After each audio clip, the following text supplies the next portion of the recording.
En el siglo VI, un anacoreta decidió vivir durante 30 años en una cueva que convirtió en el oratorio de San Miguel. Aquel oratorio creció, pero se cayó, y en el año 1697 los sorianos decidieron reconstruirlo. Para aquel entonces, aquel anacoreta tenía nombre, San Saturio, y era ya el patrón de Soria.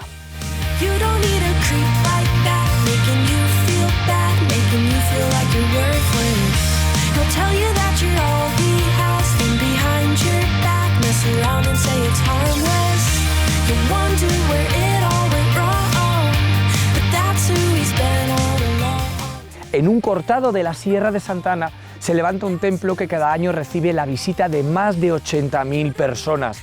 Un lugar sagrado y legendario al que se accede a través de una gruta. Un lugar que está siendo sometido a su tercer proceso de restauración integral en menos de 100 años. San Saturio y sus pinturas son un pulso entre la naturaleza y entre el ser humano. Todo un reto para los restauradores.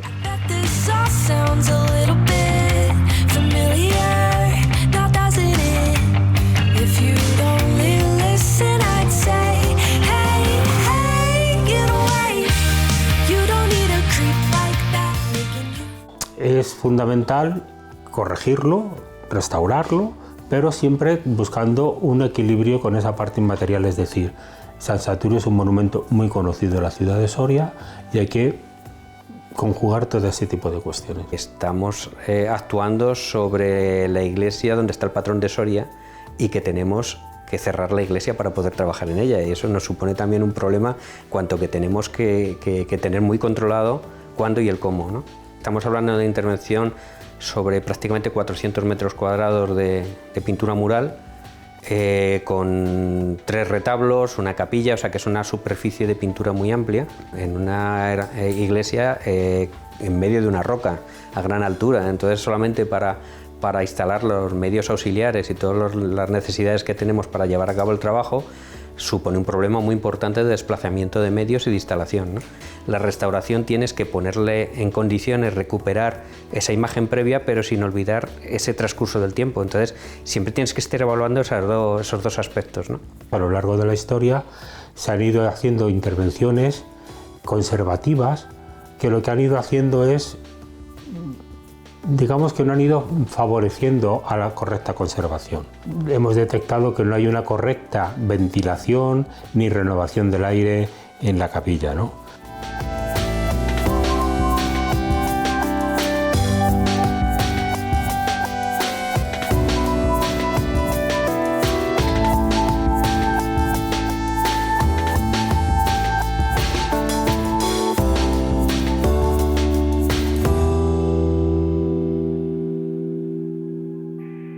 Uno de los problemas más recurrentes que hay aquí en San Saturio es el problema de la humedad.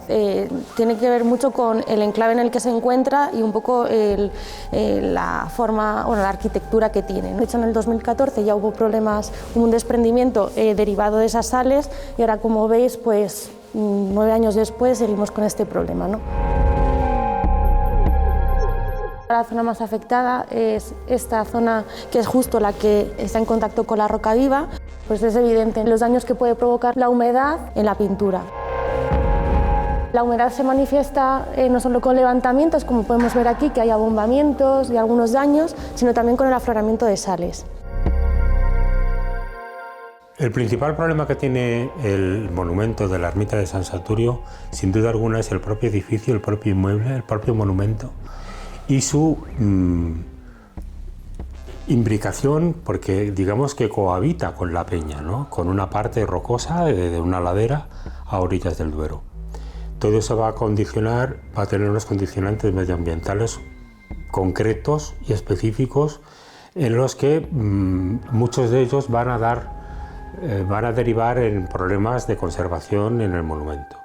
Entonces, gran parte del edificio está, digamos, como embutido o coexistiendo con la peña. Lógicamente, eso conlleva, como he dicho antes, problemas de humedades básicamente. No solamente un factor de deterioro es determinante para una mala conservación. Es decir, no solamente debemos atribuir un problema a la humedad o a la temperatura o la coexistencia o la existencia de valores altos de dióxido de carbono. No, generalmente suele pasar todo esto relacionando todos esos factores de deterioro. Las sales son muy perjudiciales para la conservación de la pintura porque provoca la separación y la disolución tanto de los aglutinantes de la pintura como la descomposición y degradación de los pigmentos. Una pintura está compuesta por distintas capas, ¿no? Tiene un soporte sobre el que se aplica luego una preparación, que suele ser un mortero, y sobre esa preparación hay una imprimación, o en este caso que son pinturas al seco, sobre el mortero se pigmenta y se forma la pintura. La humedad lo que hace es la decantación de sales entre el espacio que hay entre esas capas y lo que hace es separarlas, ¿no? Porque al cristalizar aumenta el volumen y lo que hace es separarlas. Sería recurrente, ¿no? Se iría acumulando más sales y al final lo que hace es separar más.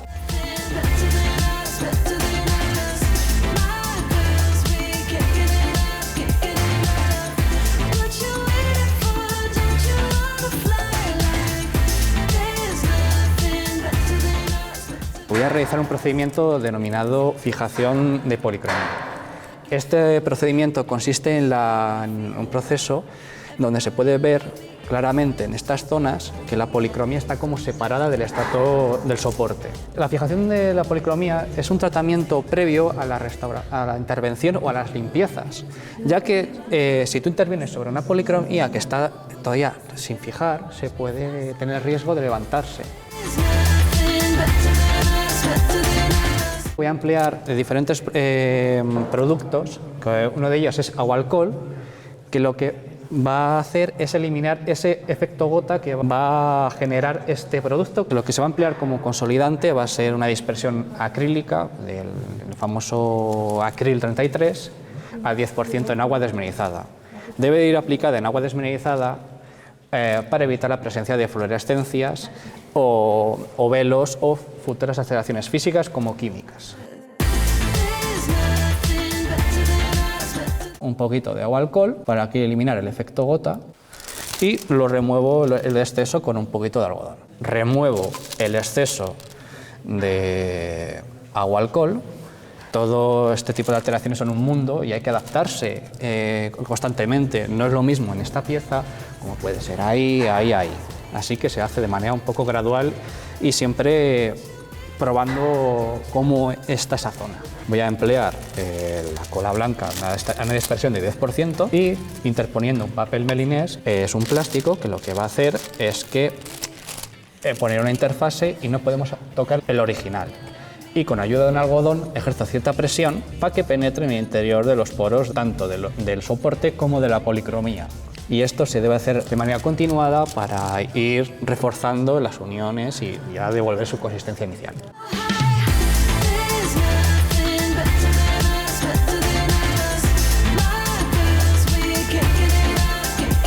Una labor restauradora persigue la conservación del monumento, pero además en el momento que estamos restaurando estamos interviniendo para solventar ciertos problemas y también para digamos, devolver algún aspecto. Va a haber un cambio estético, en mayor o menor medida. Hay veces que es muy evidente, hay otras veces que no es tan evidente. Una restauración llega a su final cuando eres capaz de conseguir que todo aquello que le está sucediendo, todas aquellas lesiones que le vienen provocadas al elemento, eres capaz de si no eliminarlas, por lo menos sostenerlas, ¿no? o por lo menos pararlas, ¿no? Hay veces que se pueden eliminar por completo, pero hay otras veces en el que lo más que puedes hacer es minimizar el daño que está ocasionando, porque técnicamente no puedes ir más allá, porque le afecta a una serie de elementos que son muy difíciles de controlar. No es el caso de las pinturas de San Saturio, pero en algunas ocasiones el ser humano ha sido capaz de trasladar obras como estas de un lugar a otro. Y no solamente eso, sino que también una iglesia completa ha cambiado de ubicación. Pero entonces, ¿cómo se desmonta un monumento?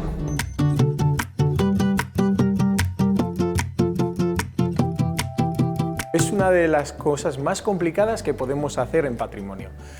tenemos varios ejemplos y además aquí en España a nivel internacional, no solo a nivel nacional o de comunidad autónoma, y es una de las acciones que se puede realizar, pero siempre por su delicada actuación y por lo especificado que es, siempre con mucha delicadeza. Tenemos el ejemplo de San Pedro de la Nave en Castilla y León, que fue un templo que debido a la creación de un embalse se trasladó desde la parte baja de una cuenca a la parte superior, en el Campillo. Además, que esta es una iglesia visigótica, se transformó finalmente un poco. El proceso fue complicado porque, según los arquitectos y los restauradores que intervinieron, fue la manera de conocer con más detalle el edificio. Pasaron a conocer primero el edificio desde su envolvente a cómo se fue construido, a desmontarlo, numerando cada pieza, el número de hilada y la zona a la que pertenecía para luego remontarlo en el Campillo. Este proceso es impresionante, es único y realmente siempre atendiendo a razones muy exclusivas. Para acabar, sí que diría que esta actuación dentro de la Carta de Grecia en 1931 y la Carta de Venecia del año 1967 es una de las actuaciones más delicadas que se hace en el patrimonio. Y en España tenemos un elemento internacional que es el Templo de Devoz, que gracias a nuestra gran labor en el patrimonio nos fue regalado por parte de Egipto como parte de nuestra colaboración en la distinta presa que se construyó en Asuán.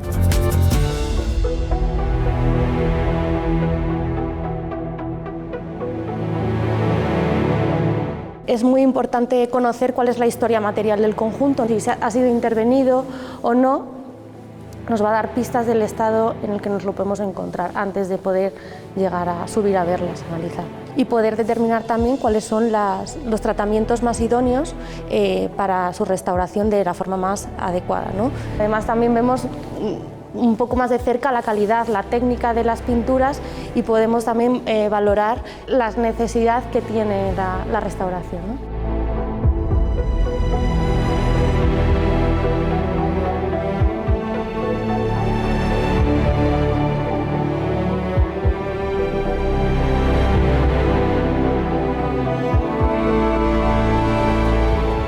Lo que estamos haciendo es recuperar el estrato original de esta sala, de la pared y de la moldura. Estamos quitando mecánicamente todas las pinturas, todas las cales y yesos que se han puesto a lo largo del tiempo en esta sacristía, en la pared.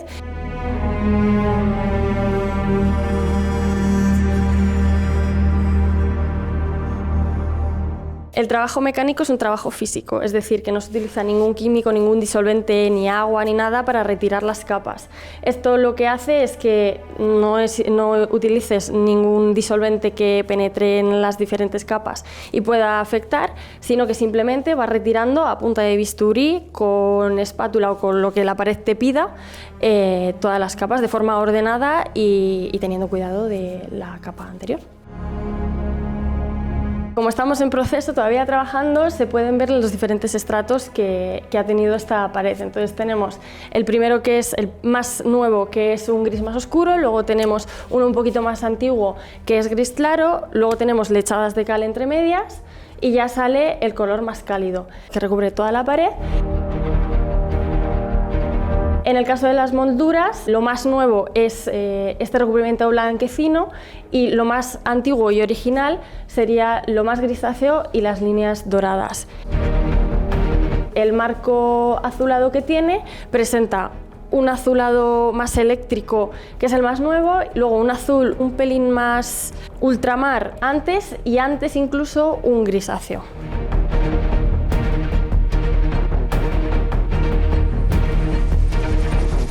Sabemos cuándo hay que parar porque antes de empezar el trabajo se hacen unas catas previas que consiste en ir escarbando poco a poco para ver cuántas capas hay y si hay algo debajo de esas capas. Entonces vamos a lo seguro porque el estrato deseado, o sea, sabemos dónde está, entonces en ese momento se para y acabas conociendo qué acabado tiene, cómo sí, cómo no, cuándo está más duro, cuándo está más blando, así que acabas conociéndolo todo bastante.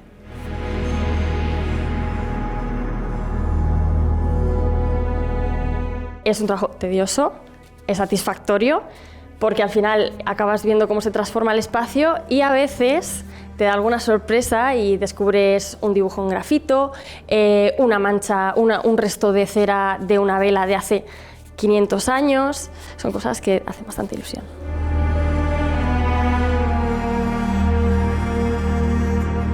Hay que tener cierta parte de artista para ser capaz de imaginar y sobre todo en cierta medida proyectar, ¿no? Proyectar en tu cabeza qué es lo que tienes que hacer, cómo lo vas a hacer y cuál es el resultado que esperas obtener.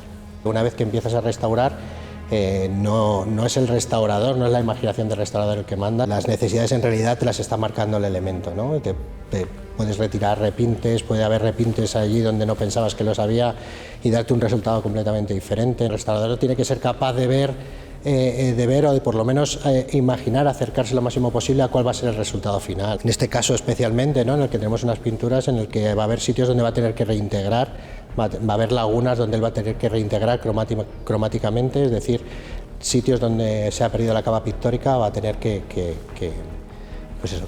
rellenar esos huecos.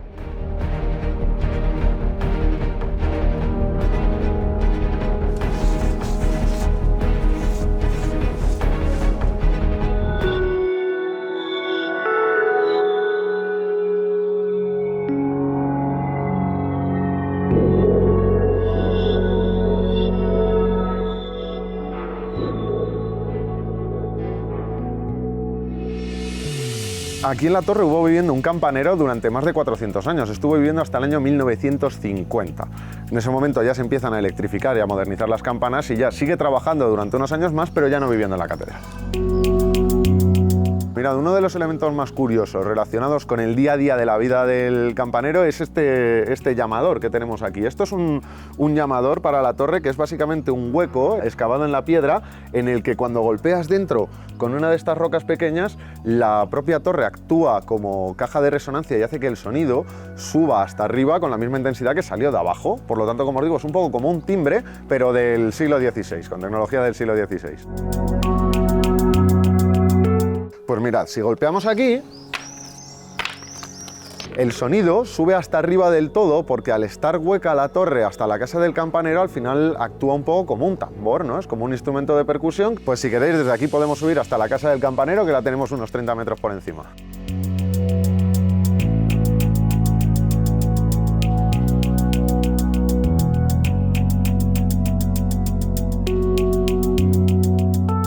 Aquí es donde llega el sonido que se emite desde la parte de abajo, desde el llamador, a esta casa del campanero. Es la casa que habitó el campanero con su familia durante alrededor de 400 años. Hablamos de campanero y de campaneras, porque aquí venía el campanero y vivía el campanero, pero no vivía solo, vivía con su familia, con sus hijos, con sus hijas que de vez en cuando heredaban también el trabajo de campanero, o sea que hemos tenido alguna campanera. Y no solo aquí en Segovia, es algo que es más común. Es una casa grandecita, es una casa que era bastante buena para la época, son 80 metros cuadrados en 2 pisos, 160 en total, con 2 balconcitos, sin ascensor, lo único, como te he dicho, no iban a ser todo ventajas. En cuanto a las calidades de la casa, pues tenían una hoguerita aquí para calentarse y luego tenían otra en la alcoba principal, ¿no? En la alcoba del campanero, aunque de todas maneras, en cuanto a calidad de vida, yo me quedo con el siglo XXI siempre. Tenían que salvar un problema bastante grave, que es que ahora mismo estamos a una altura de que supera los 30 metros, ¿no? Entonces, para subir los alimentos aquí arriba, en una época en la que no había ascensores, ni elevadores, ni nada por el estilo, lo que tenían era un sistema de poleas que montaban en los balcones y que utilizaban para subir desde la calle un poco todo lo que necesitaban, porque yo personalmente no me veo subiendo 50 litros de agua por la escalera que hemos visto, ¿no? Supone el poder entender el día a día, el estilo de vida de un trabajador con un oficio relativamente normal en el siglo XVI, ¿no? Desde el siglo XVI en adelante, en épocas anteriores a la electricidad, al agua corriente, a todos estos servicios que tenemos hoy en día. Desde aquí iríamos al lugar de trabajo del campanero, donde nos van a rodear 10 de las 11 campanas que utilizan.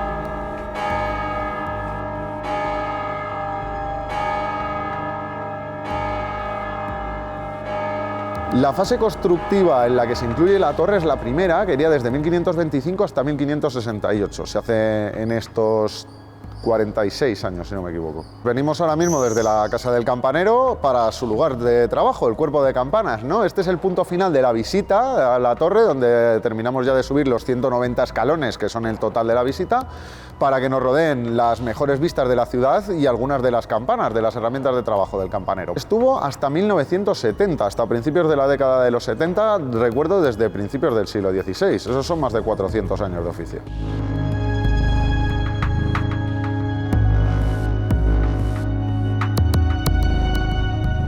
La que tengo aquí detrás de mí sería la campana más antigua de la catedral, una campana del siglo XV, de 1480, que viene desde la Catedral Vieja, la que estuvo frente al Alcázar. Luego, por aquí tenemos la campana más grande de la catedral, una campana que se llama María de la Paz y que pesa casi 1.400 kilos, 1.384, que es una campana del siglo XVIII. Y luego la más chiquitita de todas, en contraposición, la tenemos allá arriba, que sería el esquilón para entierros, que es una campana que es la única que no llega ni a los 100 kilos. Son los badajos, sobre todo en las campanas más antiguas, vas a poder ver que están hechos en madera, son básicamente una barra de madera con una bola de hierro al final. Pero luego ya en tiempos más modernos, sobre todo por facilidad de factura, se hacen en una sola pieza de hierro. Tienen sentido en tanto que medio de comunicación, era una manera sencilla y rápida de enviar mensajes que podían ser tan simples como que son las 4 de la tarde o tan complejos como que nos ataca el enemigo, que hay un incendio en la ciudad o incluso que ha muerto alguien, ¿no? Para subir estas campanas y para subir las piedras tan pesadas tenían grúas, ¿no? Había dos tipos de grúa. Había una grúa que se puede llamar de noria, esta en la que podemos imaginar a un señor metido dentro de una ruedecita de hámster que tenía una pega, que es que si la utilizabas para subir, luego para bajar tenías que desmontarla, montarla en el sentido opuesto y ya utilizarla para bajar. Entonces, en la Italia del siglo XV aparece un segundo tipo de grúa que se utiliza aquí también, que es la grúa de bueyes, que se llama. Esta grúa de bueyes funciona con 3 bueyes atados abajo y sobre todo la característica más interesante que tiene es que tiene una pieza que dependiendo de su colocación hace que la grúa sirva para subir o para bajar, ¿no? Y estos son los dos tipos de grúa que hemos tenido para subir.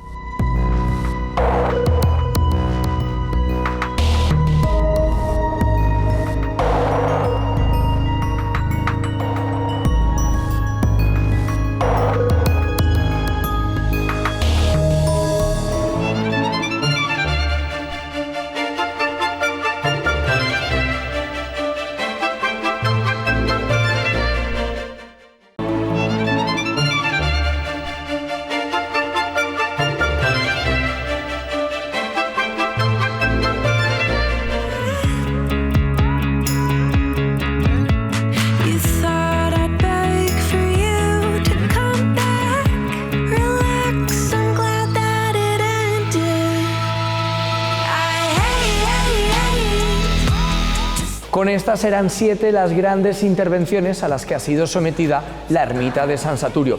Algunos lugares como este, la Puerta del Ermitaño, un trampantojo, han sido intervenidos 3 veces. Con esta serán 4, pero nada tiene que ver esta restauración con las anteriores. La más alta tecnología al servicio del patrón de Soria.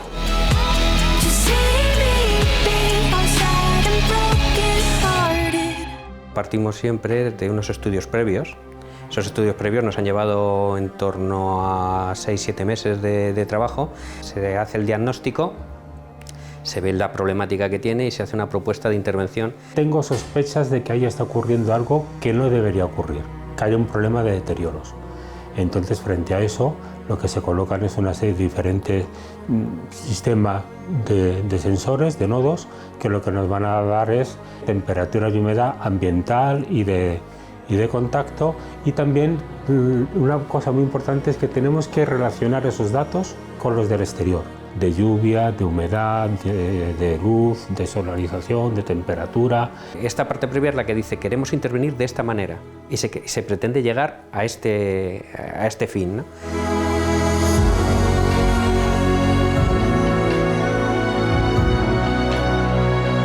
La idea que se tiene del restaurador es de ese arte, es un concepto bastante bohemio, ¿no? No llega a ser un artista, pero es un descubridor y una persona privilegiada por acercarse a las obras, pero el trabajo de un restaurador tiene una base científica muy arraigada. De hecho, la formación de un restaurador que está arreglada, se estudia tanto química, materiales, biología, no es un bellas artes, no es un acercamiento a la historia del arte, o sea, es todo, ¿no? Comprende tanto el conocimiento artístico, técnico y científico. Para llegar a una limpieza no se puede ir y coger lo primero que uno se encuentre aunque seamos todos restauradores, no puedes elegir lo que quieras. Entonces tienes que ir del menos agresivo, ir probando, haciendo diferentes mezclas y diferentes muestras. A veces suelen funcionar y a veces no. Y si no funcionan, tienes que seguir insistiendo y seguir buscando. De forma delicada, y se hacen pequeñas catas y eso es lo que te va a ir diciendo en qué dirección vas a avanzar. Las cuadrículas que vemos aquí son de un método que se llama el método Cremonesi. de Paolo Cremonesi, que es un italiano restaurador que ideó un sistema lo menos agresivo posible para conseguir el máximo grado de limpieza. En base a 3 disolventes, la ligroína, el etanol y la acetona.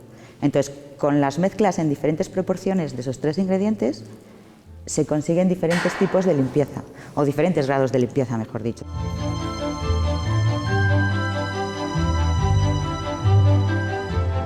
Esta cuadrícula fue una prueba que se hizo al principio de una limpieza con acetona, exclusivamente con acetona. Y lo de abajo es la cuadrícula Cremonesi, en la que todo está con una nomenclatura. Empiezas con el disolvente puro, que es la ligroína, y luego a la ligroína le añades 1 de acetona, luego le añades 2, 3, 4 y vas así sucesivamente. Acabas con la acetona y empiezas con la ligroína, con etanol. Y sigues el mismo procedimiento, variando todo el rato las proporciones. Es decir, lo que quitas de un lado lo pones en el otro, hasta llegar al etanol puro. Y después mezclas el etanol y la acetona en la misma proporción.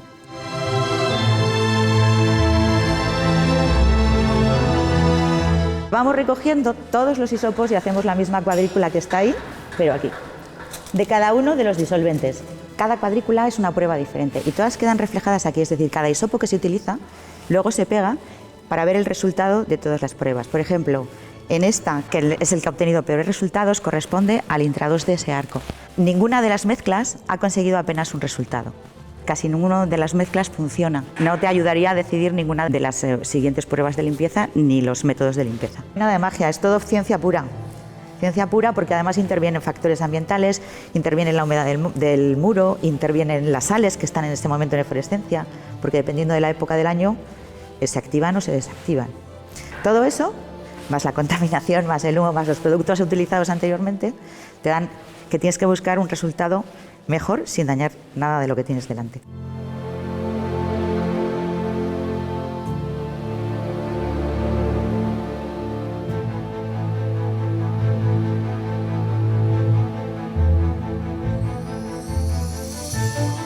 Entonces, al final ha habido una que sí que nos ha convencido, que yo creo que la elegimos allí, en San Juan. Sí que funcionan, pero hay que tener mucho cuidado porque en este caso, en algunos se recogen pigmentos. También hay que controlar que no te lleves la policromía. Hay algunos que tienen pequeños fragmentos de pigmento, entonces tampoco se puede utilizar porque desgastarían la policromía. Y entonces, en función de esa, luego hemos hecho 2 pruebas en un lago completamente diferente para ver los resultados en realidad sin cuadrícula, porque si no es muy complejo verlo. Eureka, porque ya puedo avanzar y hacer la restauración.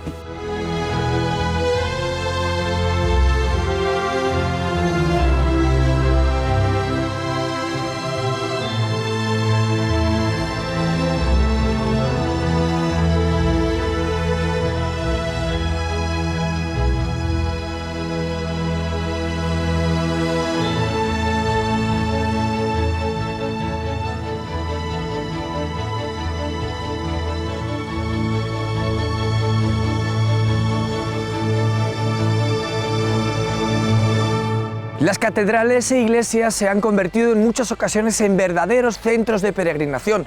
La gente buscaba abrazar a santos y santas, pero también poder rezar a determinadas figuras. Pero ¿qué sucede cuando una figura deja de estar expuesta al culto?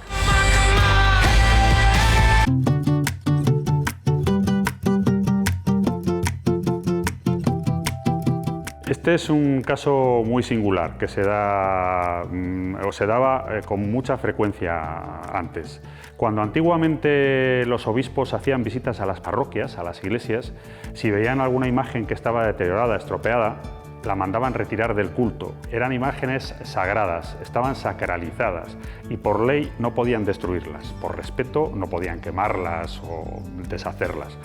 Entonces tenían que buscar las soluciones más peregrinas para quitarlas de en medio y colocar a la pieza nueva que las sustituía. Lo más frecuente era enterrarlas dentro de la propia iglesia, levantaban unas lápidas del suelo, se enterraba dentro de la iglesia y ahí pasaba durante cientos de años, como es el caso de esta, que 200 años después apareció en unas obras.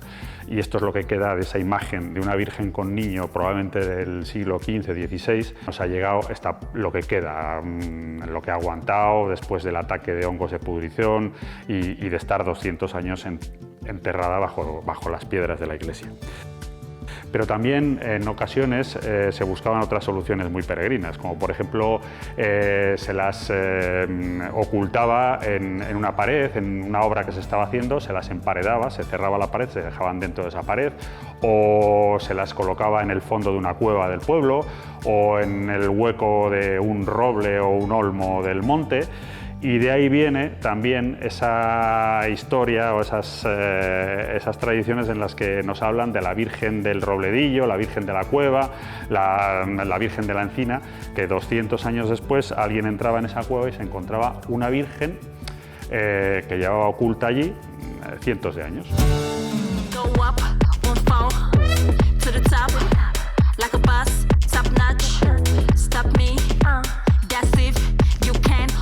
Soy Matías Vicario Santamaría y soy en estos momentos ya el archivero jubilado desde el año pasado. Durante 46 años que se promovieron pues, las oposiciones a canónigo archivero, me presenté a esas oposiciones y el señor arzobispo me concedió el ser archivero de la catedral. Lo que pretendimos hacer fue la catalogación de la documentación del archivo de la catedral para saber exactamente qué documentación había y para poderlo poner a disposición de los investigadores. Esta es la sección que llamamos de volúmenes, donde fundamentalmente tiene la documentación de bulas de papas, privilegios reales. Esta es la documentación más importante que tenemos del archivo de la catedral. Todo esto está ya catalogado y colgado en Internet. En el siglo XVIII se hizo esta encuadernación, estos volúmenes, porque los documentos estaban sueltos. Tiene la particularidad de que muchos de ellos tienen un sello, señal de autenticidad de ese documento. Este que estamos viendo aquí es Cristo Rey, Cristo Rey del Universo. Son en pergamino.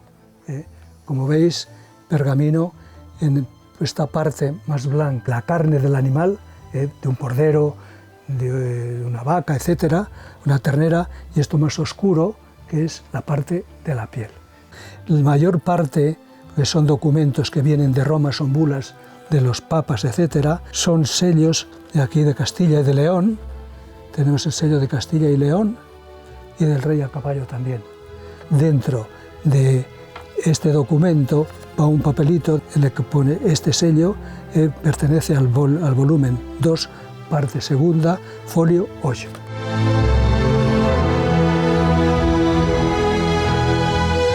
Tenemos, por ejemplo, también el archivo de música.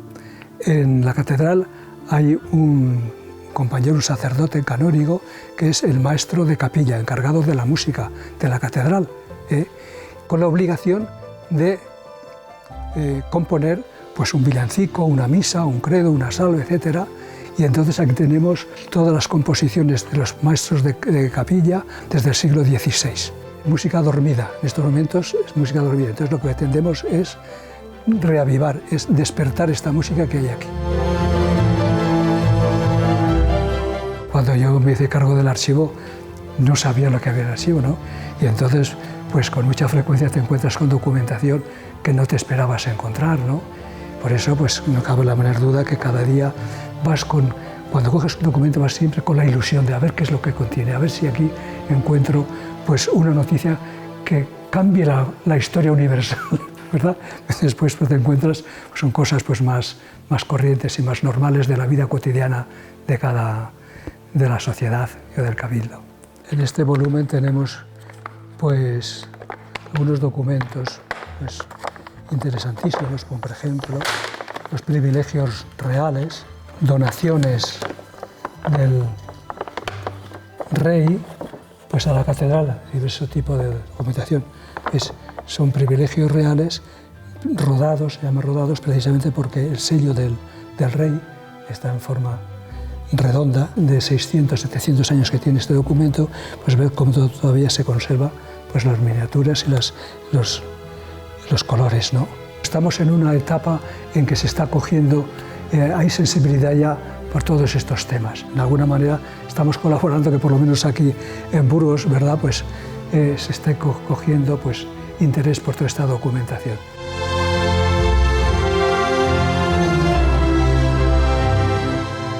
Pues aquí tenemos la Cofradía de la Creación, que se llama, del 1496. Y veis aquí pues, esta documentación, estas miniaturas, se llaman miniaturas no porque sean pequeñas, sino porque emplean el minio para hacer estas miniaturas. Pero veis aquí la crucifixión, la adoración de los magos.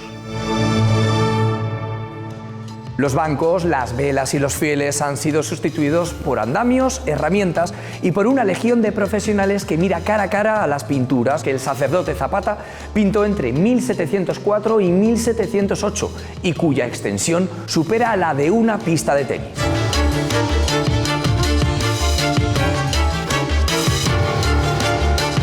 Una de las curiosidades que tiene el enfrentarse a esta pintura, que ha sido intervenida varias veces, es que al limpiarla podemos encontrar varios casos, varias situaciones, ¿no? Por un lado podemos tener la situación de que lo que estamos eliminando es la suciedad superficial que se ha adherido durante estos últimos años desde que se intervino por última vez, y lo que hacemos es poder recuperar el cromatismo original, ¿no? Esa viveza del color.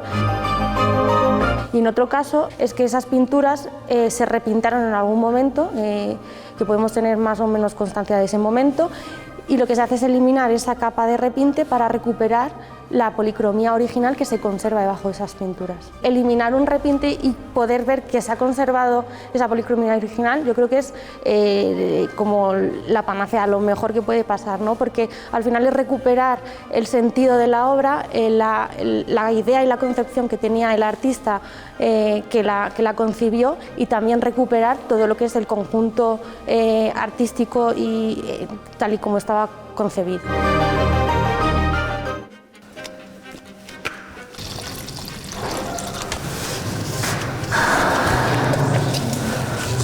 Lo que queremos recuperar es esta policromía original. Como tiene esta pintura que no es original, que es posterior, con el decapante, lo que hacemos es disolverla y luego con el disolvente la terminamos de retirar. Decapante, para quitar este estrato primero, que es más denso, más gordo. El decapante lo que hace es remover bastante y luego ya con la acetona lo termina de disolver y se retira. Disolvente de acetona. Tengo dos porque uno es el que va ensuciando más, para acabar finalmente con una acetona un poco más limpia. Y sale toda esta pintura que no es original. Bueno, no haría nada aquí. Que lo que buscamos es el estrato original, que es este. La policromía original. Es sencillo esta tarea, vamos, no es muy complicada esta. Ahora con el cepillito un poco así.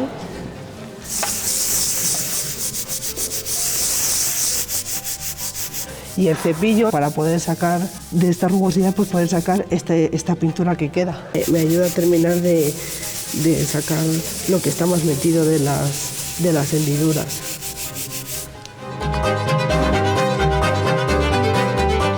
Tiene mucha más ciencia. Este proceso es bastante sencillo para retirar esta policromía que no es original y recuperar nuestro color, que es una técnica de marmoleado.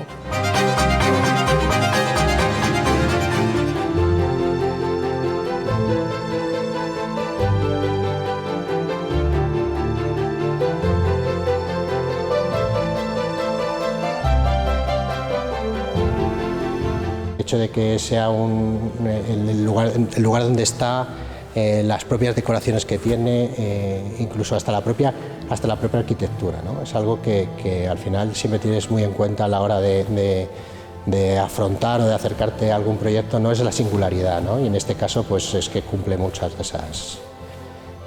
esas condiciones. Yo creo que el resultado final que se pretende es buscar un equilibrio entre esa parte inmaterial que supone la ermita de San Saturio, en la ciudad de Soria, el devenir histórico, que es muy importante, porque intentar devolver estéticamente o al aspecto originario que tuvieran las pinturas cuando fueron creadas a principios del siglo XVIII es muy complejo, eso es muy difícil. Hay que buscar ese equilibrio y siempre buscando la mejor conservación. Entonces ese equilibrio es fundamental. En cualquier trabajo y más en este, ¿no?, que vamos a estar muchos meses trabajando, se le coge cariño, lo estudias, al final le coges hasta cariño hasta el último rincón, ¿no? Y tienes ¿no?, pues, tu encuadre favorito y sí es inevitable cogerle cariño por todo el tiempo que le dedicas.